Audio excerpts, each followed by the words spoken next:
Mateo capítulo 5, versículo 13. Ese es el lugar donde vamos a estar estudiando y compartiendo también en esta oportunidad. Espero que por la gracia de Dios ustedes estén, como dice el apóstol Pablo, reinando sobre toda circunstancia. La expresión reinar sobre toda circunstancia lo que nos permite entender es que gobernamos las circunstancias actuales, nosotros sobre ellas y no las circunstancias sobre nosotros.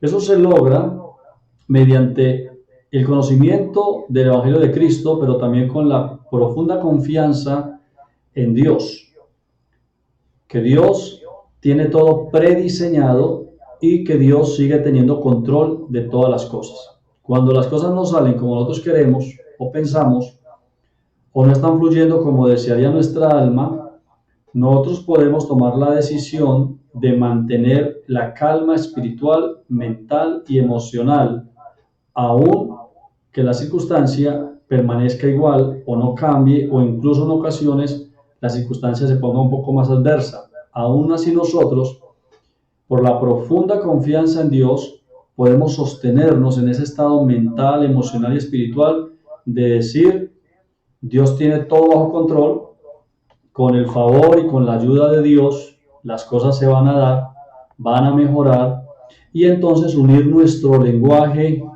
nuestro pensamiento a la palabra de Dios, decretando y declarando lo que ya la Biblia dice que Dios decretó y declaró desde el principio.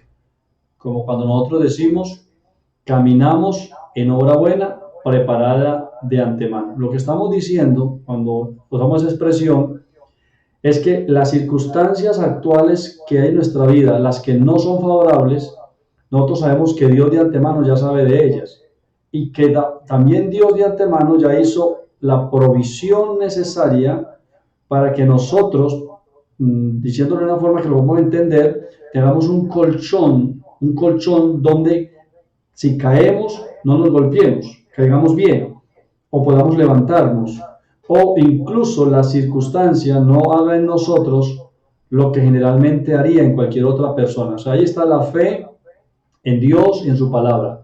Entonces nosotros, los que estamos en Cristo, reinamos en vida por medio de Cristo sobre toda circunstancia. Reinamos en vida ante una noticia trágica, negativa, ante una noticia de las que nos preocupan. Reinamos en vida ante una notificación de salud desfavorable. Reinamos en vida ante una notificación laboral desfavorable, ante una notificación financiera desfavorable, ante una ruptura de una relación, ante una sospecha, ante una amenaza de peligro, ante una situación, cualquiera que sea, que nos llegase a afectar. Decimos que reinamos en vida es porque aunque la situación está allí, nosotros no nos movemos por la situación, sino por la confianza que tenemos en Dios, la profunda confianza que nosotros tenemos en Dios. En Job, cuando usted y yo leemos, dice que cuando Job lo perdió todo, algunas de las personas que estaban cerca de Job le dijeron: Job, no te puedes desmoronar ahora, porque usted fortalecía a otros, levantaba a los que caían, ayudaba a otros. Ahora que el mal ha venido sobre ti, no te puedes desalentar. Y le hicieron esta pregunta: ¿acaso no es tu confianza en Dios lo que te da seguridad? ¿Acaso no es su confianza en Dios, su fe en Dios, lo que a usted le puede dar seguridad en medio de cualquier circunstancia o cualquier situación? Por eso nosotros reinamos en vida. Y yo espero que ustedes también estén reinando en vida, allí en sus hogares, en sus lugares laborales, en la empresa, en la ciudad, en el campo, en las ganancias y aún en las pérdidas que a veces tenemos que pasar, que estemos reinando en vida sobre toda circunstancia. Cuando entramos en el mundo, nosotros no traíamos absolutamente nada más que nuestra propia existencia humana, nuestra conciencia humana, pero nosotros como tal provenimos del Padre, venimos de Dios a una existencia humana, a una experiencia humana. Cuando salgamos del sistema, saldremos también sin llevarnos absolutamente nada de este sistema. Todo lo que pertenece a la vida y a la piedad que ya nos ha sido dado por el poder del Señor, que accedemos a Él mediante el conocimiento por causa de Cristo, todo eso que pertenece a la vida y a la piedad, solo nos es útil en esta vida, en la experiencia humana. Y aún así, dada la gran variedad y cantidad de experiencias humanas que tenemos a nuestro alrededor, sabemos que las cosas materiales, las cosas de esta vida no son necesariamente algo que se requiera para vivir. Y lo digo porque usted y yo tenemos una experiencia humana en la que tenemos ciertas cosas. A veces pensamos que sin esas cosas no viviríamos. Aún así, sabemos que hay miles de seres humanos que no poseen lo que nosotros poseemos y viven. Es decir, todo lo de esta experiencia, todo lo que recibimos en vida, solo nos es útil en la experiencia humana, únicamente. No sirve para la experiencia espiritual, no va a trascender a la experiencia espiritual. Entonces, por eso, no debería usted ni yo perder las cosas que verdaderamente son importantes por estar peleando, desgastándonos, sufriendo por una constante ansiedad por las cosas que son de este sistema, que ya están aseguradas en el mismo Evangelio, que nos asegura que somos salvos, que estamos en la gracia, que estamos en Cristo. En ese mismo Evangelio se nos asegura que todas esas cosas ya han sido prediseñadas por Dios para cada uno de nosotros. Por eso reinamos en vida.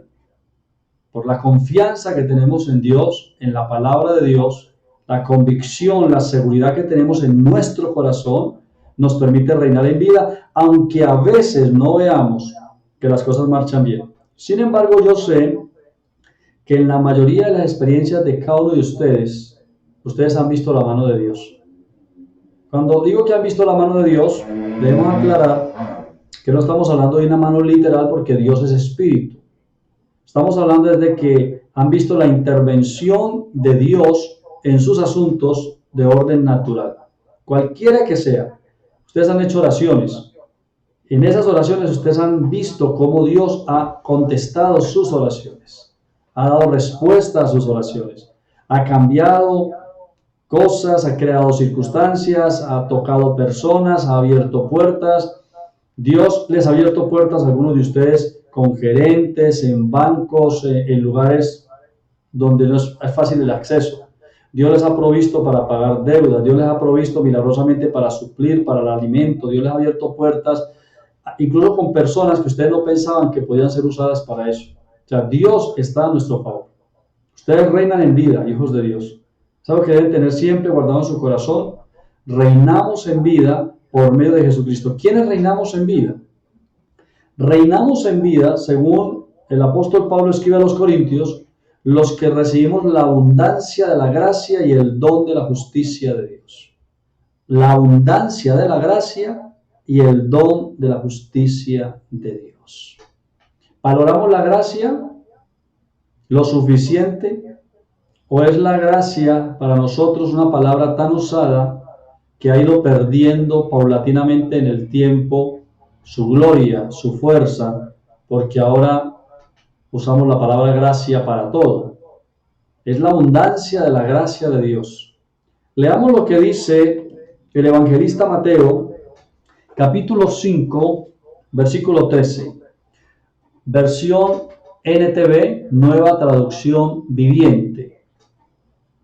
Dice así: ustedes son la sal de la tierra, pero ¿para qué sirve la sal si ha perdido su sabor?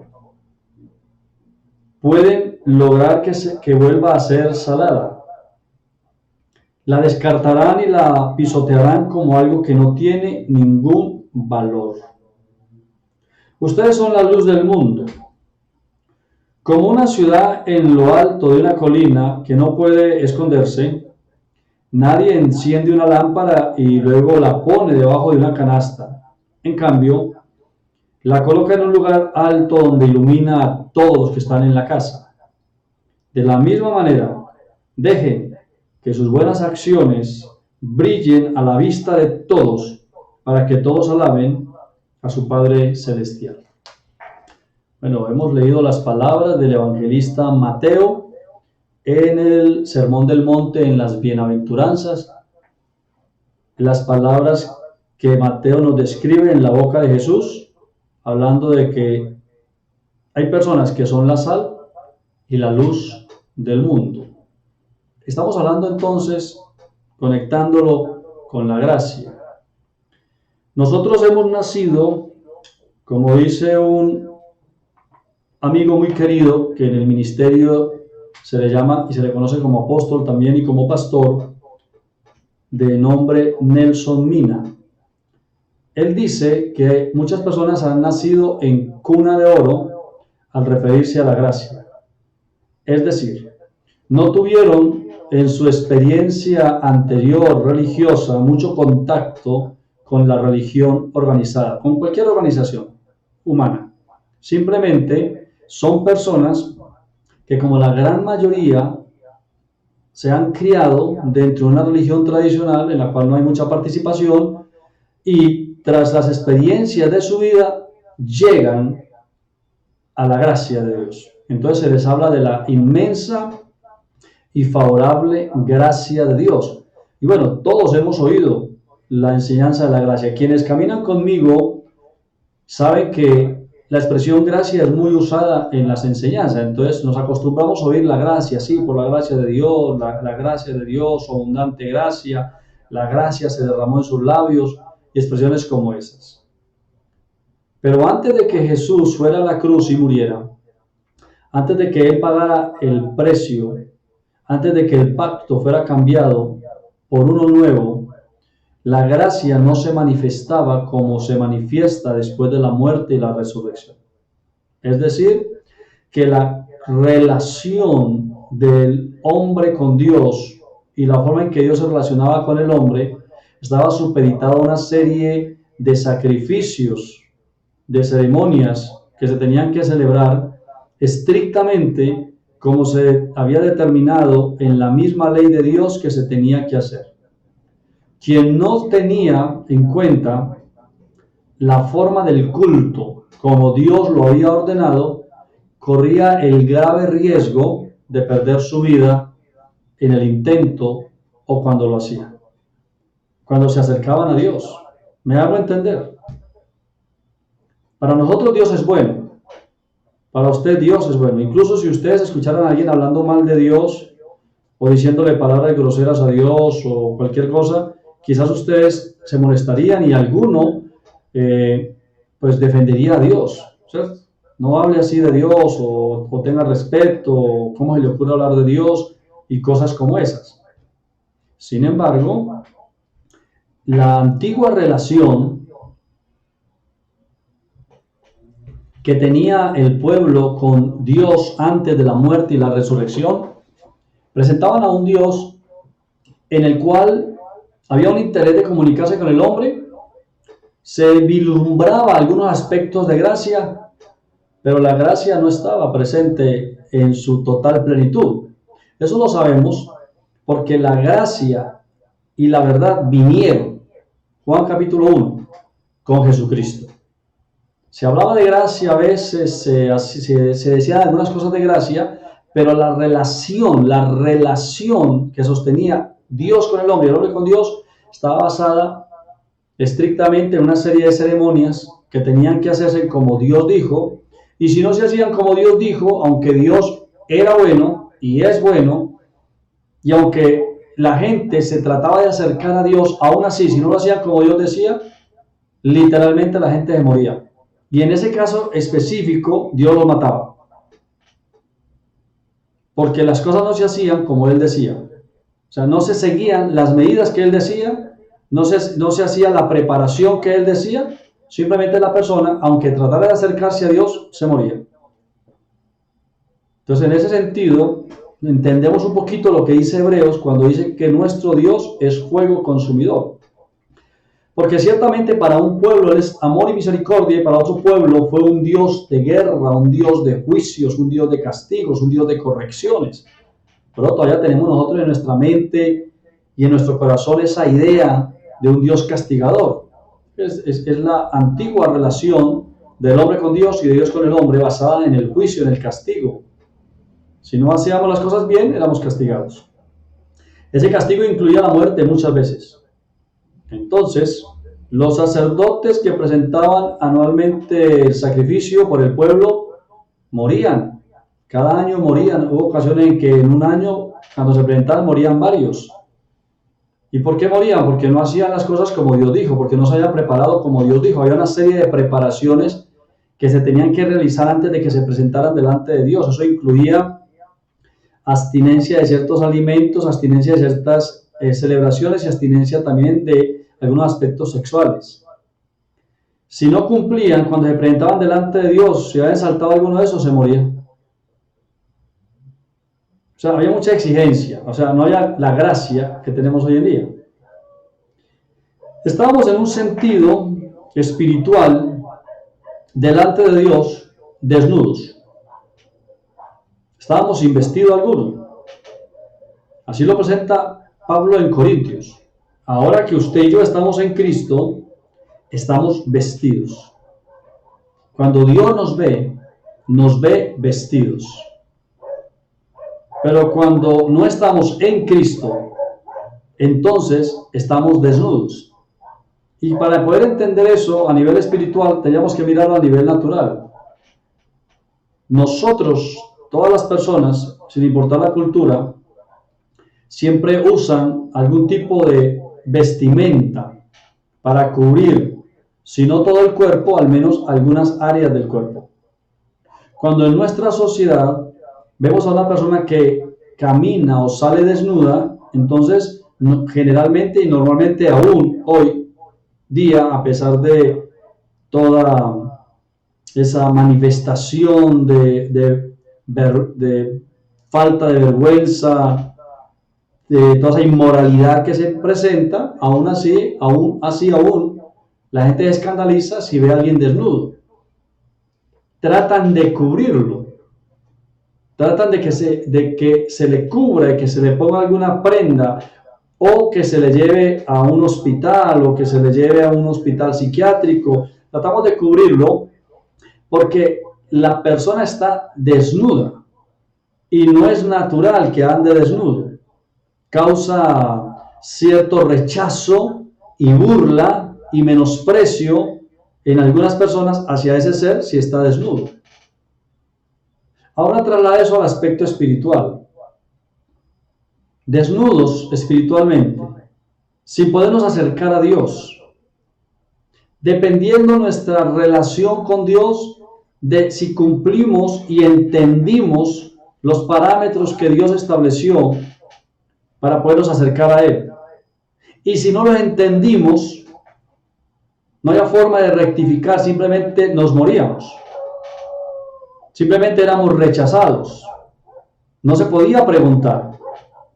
Así que había una tremenda responsabilidad en quienes recibían la ley, en quienes estudiaban la ley, en instruir al pueblo para que hicieran las cosas correctamente, porque de lo contrario, aunque una persona tuviera buena intención en su corazón y se acercara a Dios, si no hacía las cosas como estaba escrito que tenían que hacerse, simplemente Dios lo ignoraba, porque no estaba haciendo las cosas como estaban establecidas.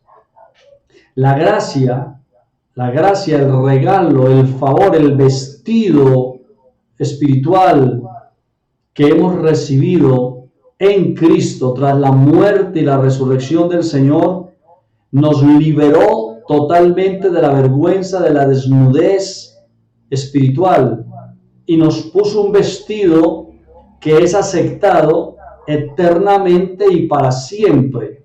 Nos puso en una posición delante de Dios donde Dios decretó que desde que estemos en esa posición estamos cumpliendo la demanda de la justicia divina.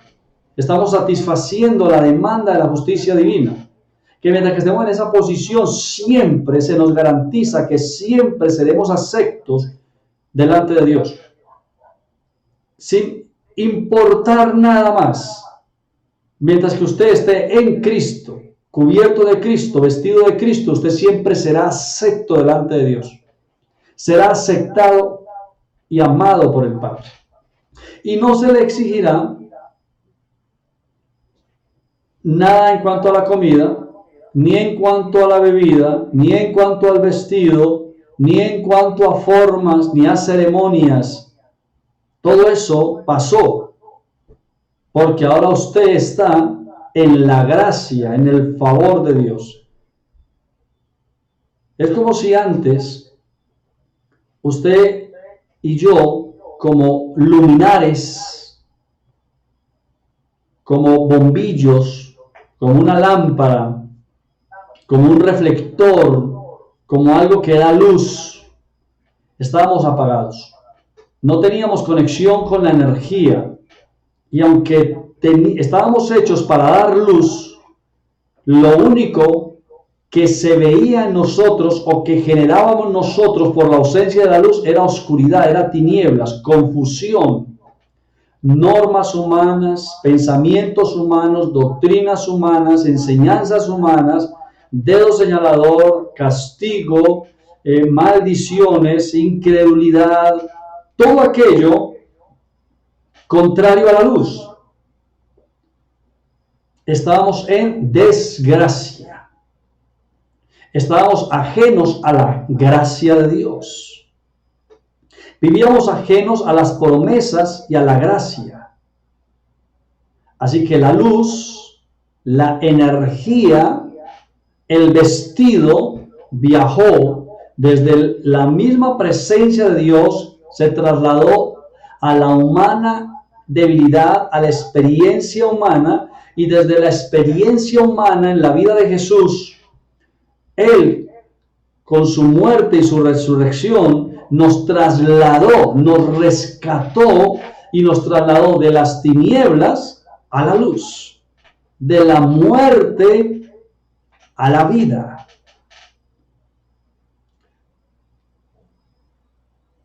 Les decía que el tema de Samuel tiene que ver con la necromancia, porque es el trabajo de los hechiceros o los brujos de consultar a los muertos para darle respuesta a los vivos.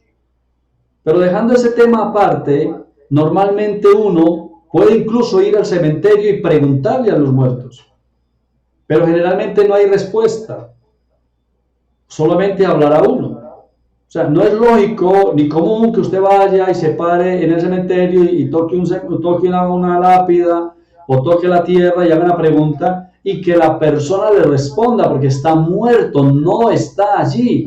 No hay forma de que se comunique contigo. Aunque quisiera, no lo puede hacer.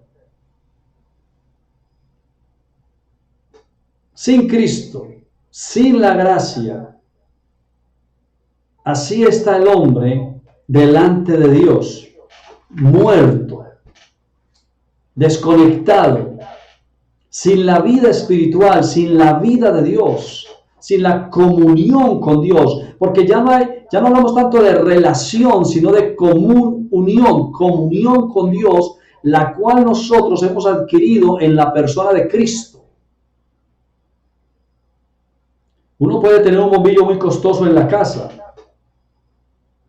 pero si ese bombillo no está en el plafón o no está conectado a la energía, el bombillo no hará el papel que tiene que hacer, que es el de alumbrar a todos, o alumbrar la habitación, o la entrada, o la portería, o el lugar donde uno quiera dirigir esa luz, no alumbrará, y las tinieblas que están alrededor de esa lámpara, de ese bombillo, de ese artefacto eléctrico que da luz, esas tinieblas no retrocederán, permanecerán allí y rodearán al artefacto hasta el día en que el artefacto reciba la energía. Y cuando recibe la energía, entonces el bombillo, la lámpara o el artefacto dará su luz.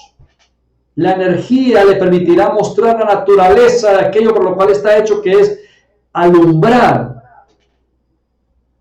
Y entonces las tinieblas retrocederán. y se iluminará no solamente el bombillo, el aparato como tal, sino que iluminará todo a su alrededor. Cuando hablamos de gracia, hablamos de estar encendidos, prendidos, haciendo lo que por naturaleza es natural que hagamos, dar luz, vivir en la luz, tener común unión con Dios. Si nos retirara la gracia, estaríamos en un estado de muerte. Si nos retiraran la gracia, quedaríamos a oscuras totalmente. Si nos retiraran la gracia, no podríamos tener común unión con Dios. Si nos retiraran la gracia, tendríamos que volver a consultar las antiguas leyes para tratar de alguna manera de acceder a la relación con Dios mediante la implementación de ceremonias, de sacrificios, de conjuros, de rezos, para tratar de acercarnos a Dios. La gracia es uno de los mayores regalos que nosotros hemos recibido en nuestra vida. Hoy usted por la gracia puede orar. Hoy usted por la gracia, usted puede tener comunión con Dios. Por la gracia usted puede cerrar sus ojos o así abiertos y hablar con Dios. Y cuando lo hace, no se le mira si está vestido con ropas presentables o si no lo está. Cuando lo hace, no se le mira en qué posición está su cuerpo. Cuando lo hace, no se le exigen las cosas que se le exigían a los que estaban antes de Cristo, antes de la gracia. Sino que usted ahora tiene la libertad de tener la común unión con Dios, porque usted vive en esa comunión todo el tiempo.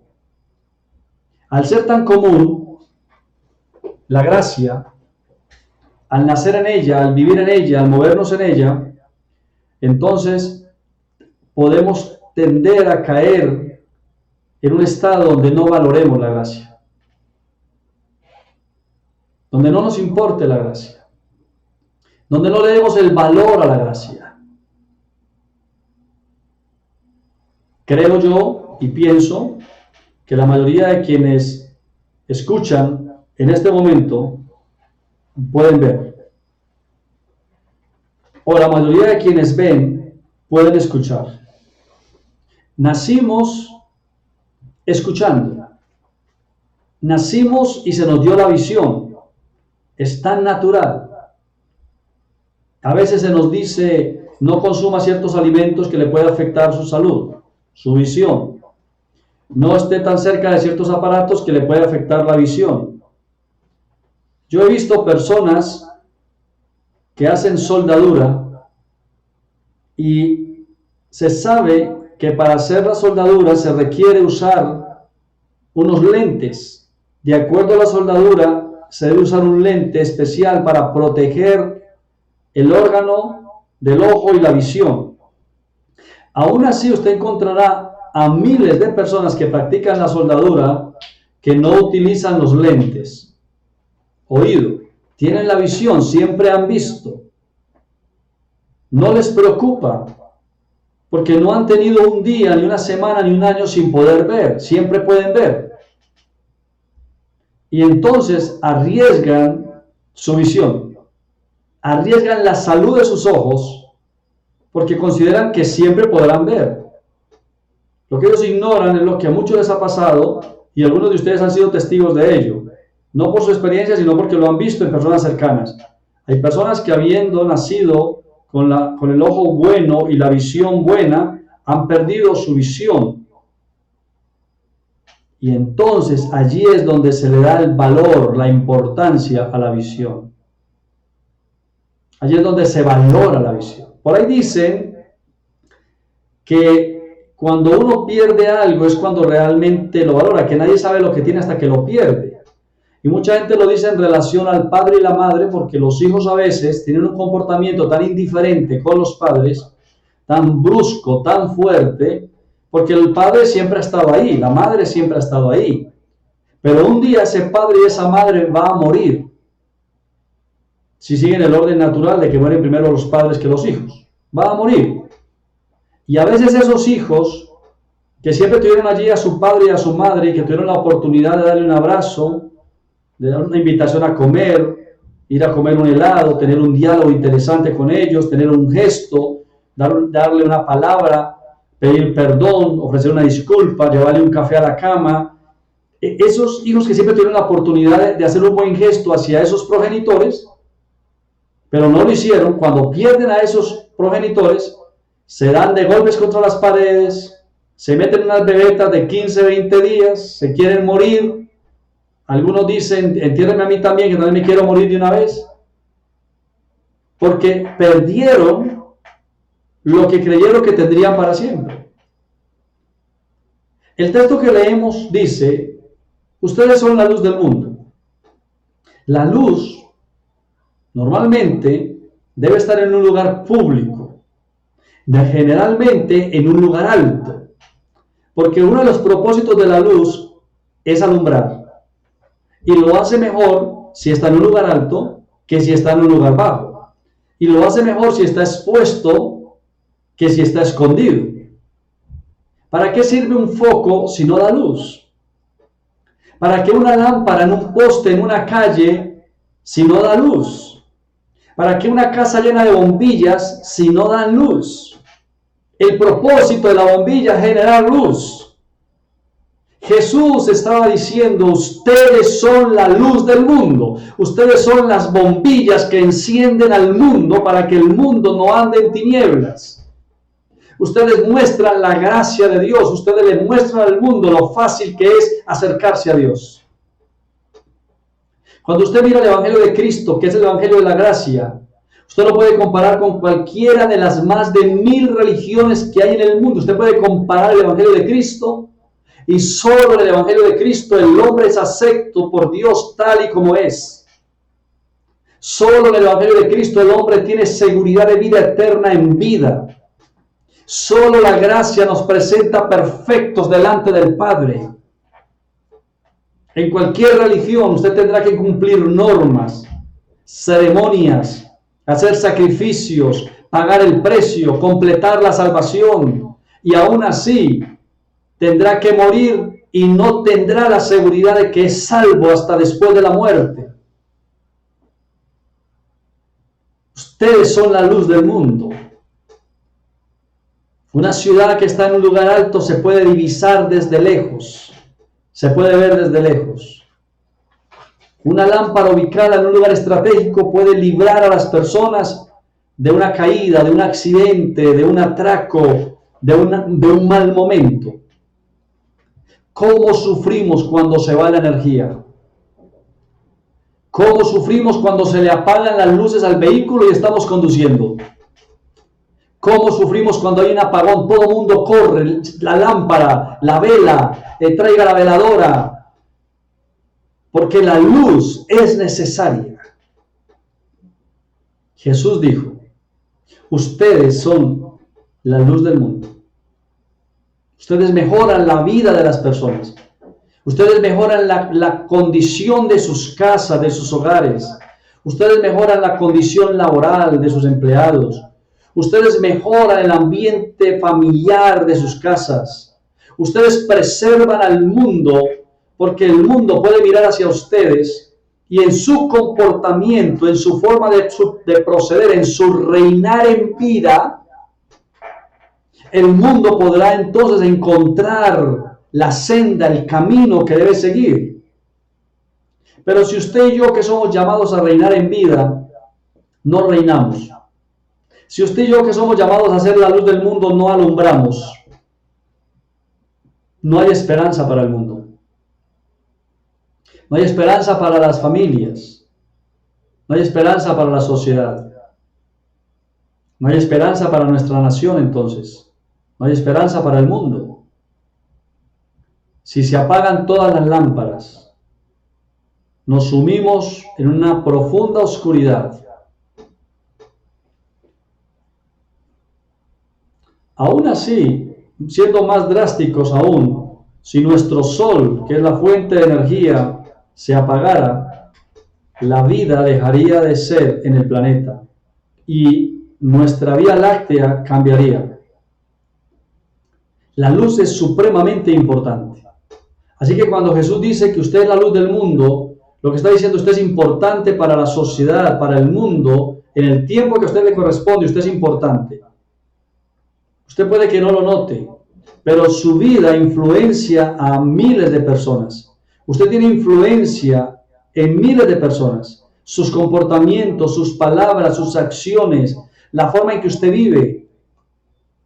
Y la mejor forma que yo lo invito hoy, para que usted sea luz, es que tenga una buena comunión con Jesucristo. Que sea un hijo de Dios que ame la comunión con Dios, la oración. Que practique la oración diaria, tanto la pública como la privada. La privada, que es la personal, la que hacemos todos los días en casa, y la pública, la que hacemos cuando tomamos alimentos en los diferentes lugares. La pública, cuando agradecemos las bendiciones que recibimos. Que lea usted la palabra de Dios constantemente, permanentemente. Lea usted la palabra de Dios. Que su forma de vida sea una manifestación de la luz de Dios que hay en usted. Porque es una persona que muestra el fruto del Espíritu. El amor, el gozo, la paz, la paciencia, benignidad, bondad, fe, mansedumbre, templanza, dominio propio. Que quienes lo observan a usted puedan ver en usted reflejada la luz de Dios y entonces tener un punto de referencia, de orientación. Si usted, que es la luz, no vive en el fruto del Espíritu, sino que vive en las obras de la carne, será como un foco apagado que no sirve de mucho. Será como un bombillo debajo de la cama. No sirve de mucho. Pero si usted, que es la luz, permite que Cristo o Dios en usted y a través de usted fluya, en y a través de usted Él fluya, Él se manifieste, entonces hay esperanza todavía. Hay esperanza para nuestra sociedad, hay esperanza para nuestros hogares, hay esperanza para el mundo todavía, porque la luz está presente. Juan dice, capítulo 1, que la luz verdadera que alumbra a todo hombre vino a este mundo. Esa luz verdadera es el Señor Jesucristo. Jesús dijo, yo soy la luz del mundo. El que me sigue no andará en tinieblas. Es decir, podrá caminar, vivir y moverse con libertad porque podrá ver hacia dónde va. La función de la luz es permitirnos movilizarnos con libertad. Es permitirnos movilizarnos bien. La función de la luz es que no tropecemos. Para eso está la luz. Normalmente usted siempre prende las luces. Cuando la oscuridad se acerca, usted prende las luces porque la luz le permite movilizarse bien. Él es la luz del mundo. Si lo miramos a Él, podemos vivir bien. Tendremos mejores vidas.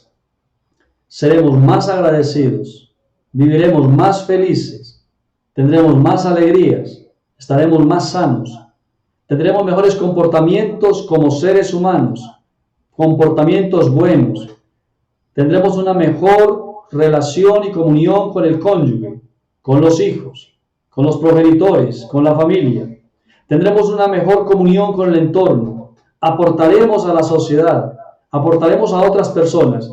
Porque la luz del mundo, que es Él, ahora está en nosotros. Por eso Él dice, ustedes son la luz del mundo ahora. Él es la luz del mundo. Él en nosotros es la esperanza para este mundo.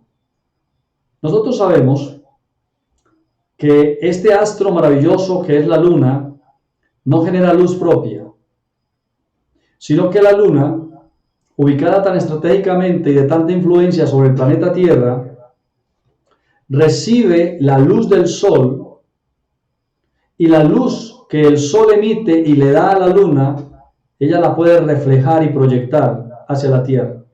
Entonces podemos verla con ese color normalmente pálido, blanco y a veces rojizo y algunas otras tonalidades a veces. Dice Cantares, ¿quién es esta que se muestra imponente como ejércitos en orden y resplandeciente como la luna? Hablando de la iglesia del Señor, que refleja la luz de Dios para el mundo, que muestra la abundancia de la gracia al mundo entero. Usted y yo que hemos recibido el regalo de la gracia, démonos por bien servidos, por gente bendecida, que no tuvimos que acercarnos a Dios usando un método diferente al método de la gracia. Algunos insisten en sus propios métodos, pero yo les aseguro, esos métodos solo generan maldición. Gálatas capítulo 3, versículo 10. Todos los que dependen de las obras de la ley están bajo maldición. Todos. ¿Sabía usted que para orar en el antiguo pacto, en el Antiguo Testamento, para orar, para acercarse a Dios, en ese estado de relación con Dios, incluso había que mirar el material de la tela de los pantaloncillos? O sea, era una cosa muy exigente. No, cualquier persona no podía acercarse a Dios. Solo lo hacían unos cuantos. Y los cuantos que podían acercarse a Dios, incluso la ropa interior de ellos tenía que ser del material que Dios dijo que tenía que ser, porque si no, Dios no los aceptaba y en muchas ocasiones se morían. Hoy en día hay que decirlo así con la libertad que tenemos. Usted ora a Dios con pantaloncillo y sin pantaloncillo y Dios lo escucha. Eso se llama gracia. Gracia es que Dios nos facilitó la vida. Dios quitó todas las arandelas. Dios quitó las ceremonias. Dios quitó las maldiciones. Dios quitó los juicios y nos abrió los brazos de par en par. Por eso la carta a los Hebreos, extraordinaria, maravillosa, dice: acerquémonos con confianza al trono de la gracia. Acerquémonos con confianza al trono de la gracia. Cualquiera de ustedes que en su experiencia humana haya llorado a un familiar porque murió, lo haya tocado, lo haya abrazado o haya estado en la sala, puede incluso ahí mismo en la sala levantar una oración a Dios y Dios lo escucha. ¿Sabía usted que estaba prohibido sin gracia orar a Dios si uno había estado cerca de un cadáver? ¿Sabía usted que quienes ministraban a Dios no podían tocar ni siquiera a sus hijos cuando morían? ¿Y sabía usted que los sumos sacerdotes no podían llorar a sus hijos si estos morían? La gracia es lo más extraordinario y maravilloso que hemos recibido. Nos permite ser luz. Nos permite hacer la función para la cual estamos, que es mostrar a Dios. Este pueblo he creado para mí, dice el libro de Isaías, mis alabanzas publicará. Somos esos luminares, somos esos bombillos que ahora por misericordia, por gracia, por favor, recibimos la energía que Dios nos da para poder encendernos y darle luz a nuestra vida y a quienes están cerca de nosotros. Quiera Dios que podamos ver como cuando cae la tarde, que vemos hacia las montañas, donde a veces uno piensa que no hay hogares, no hay casas, solo hay una vista verde, árboles, montañas, pero uno ve que cae la tarde y comienzan a encenderse pequeñas lámparas hasta que esa montaña está llena de pequeños focos que están dando luz. Yo puedo decirles esto, en el mundo del espíritu, cuando Dios ve a la tierra, en medio de la oscuridad de los millones que ignoran a Dios, podemos tener la confianza de que se encienden miles y miles y miles de focos y de lucecitas que están dando luz a un mundo que anda en tinieblas, que están dando buenas palabras mientras que un mundo anda en maldiciones, que tienen buenos comportamientos mientras que el mundo anda en malos comportamientos, que propenden a la paz mientras que el mundo propende a la guerra, de gente que hace las cosas bien, aunque el mundo no quiera hacer las cosas bien. Por eso es muy lógico y muy natural que la iglesia reciba ataques directos e indirectos de entidades, de organismos, de organizaciones y de personas que les molesta la luz de la iglesia. Es decir, la iglesia les estorba por sus enseñanzas morales, éticas, por sus principios, por sus valores. Y entonces quieren apagar esos focos. Porque cuando todo es tinieblas, cuando no hay luz, no se ven las cosas. Pero cuando hay luz, trae orden y se ven las cosas. La luz lo aclara todo, dice el evangelista Juan. La luz lo aclara todo. Hemos leído el texto de Mateo. Vosotros sois la luz del mundo. Su función no es estar escondidos. Su función no es estar apagados. Su función, nuestra función, es estar en un lugar público, alto, alumbrando, para que a nuestra luz caminen otros.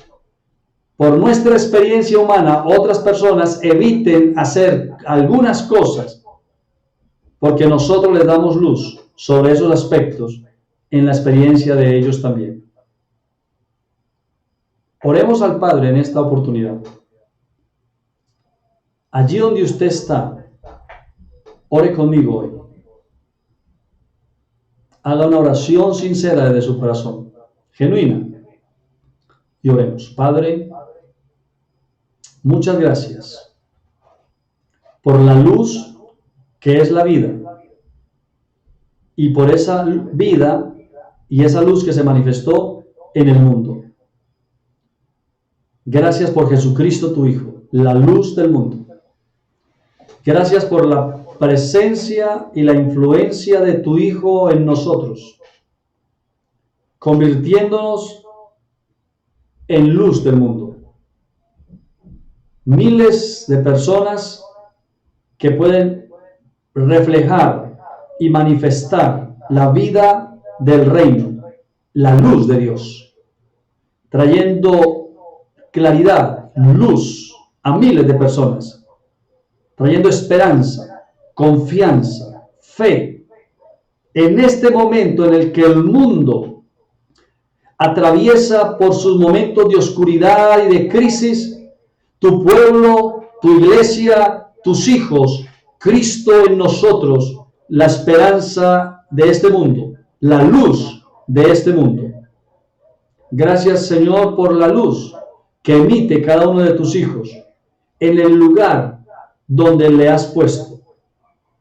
Sin importar, Señor, dónde sea ese lugar, por humilde que sea, permite que tus hijos generen la luz suficiente para ellos y para quienes están cerca de ellos, para que todos juntos miremos a aquel que es la luz del mundo, que es Cristo el Señor. Hoy te doy gracias por la gracia, que es vida, que es luz, que es amor. Te doy gracias por la gracia que nos libera de la maldición, de la muerte, de una tradición sin vida e incluso muchas veces sin sentido, sin misericordia. Gracias por Jesucristo tu Hijo, nuestro Señor, nuestro Salvador. Que tu favor alcance a tus hijos, a cada persona que nos escucha. Que se extienda ese amor favorable sobre ellos, sobre sus cuerpos, sobre sus circunstancias y situaciones humanas, sobre sus experiencias personales. Que la luz de Dios, el amor, la gracia de Dios nos cubra, nos envuelva. Y gracias, porque como a Job, hoy yo le digo a tus hijos, hoy me predico a mí mismo las mismas palabras. ¿Acaso no es nuestra confianza en Dios la forma en la que hemos vivido? ¿Y acaso no es nuestra confianza en Dios la seguridad de las palabras que Dios ha dicho en su boca? Porque tus palabras son inmutables. Y porque nosotros tenemos la conciencia de que hemos vivido para ti, de que hemos hecho las cosas bien para ti. Y en la luz que tenemos, hemos caminado, hemos tomado decisiones, siempre propendiendo al bien, al amor y a la misericordia. Gracias, Padre. Que haya paz en nuestros corazones, porque aquel que es la paz vive en cada uno de nosotros. Gracias por Jesucristo. Amén y amén. Bendecidos con toda bendición, les hablo este servidor de Dios y de ustedes desde el municipio de Dos Quebradas, desde la zona rural, John Jairo Soto. Bendecidos con toda bendición.